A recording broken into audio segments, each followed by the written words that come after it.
Have you ever wondered what it's like for firefighters to lug around all that heavy equipment while fighting fires in the summertime heat?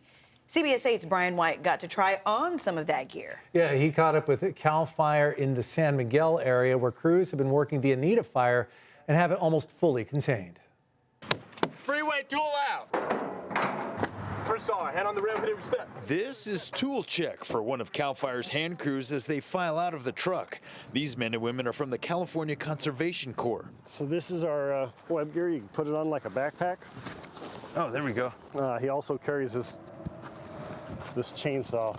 And then you carry this by hand? Yeah, you can carry that by hand, or there's a pad to carry it over your shoulder there. You kind of put it up. Oh, you go like this. Right there, and it makes it a little more comfortable. And these guys have to hike into the fire. They have to, once they get to the fire and they're carrying all this heavy gear, then they have to use these chainsaws, these Pulaskis, and all these different tools.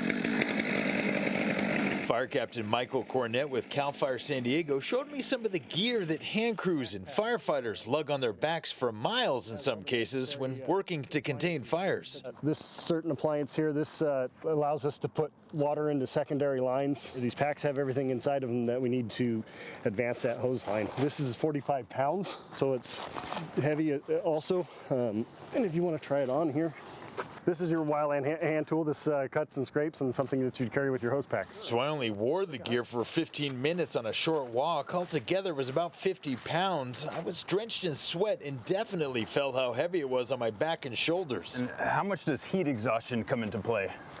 It comes in, it's a very important part of our job.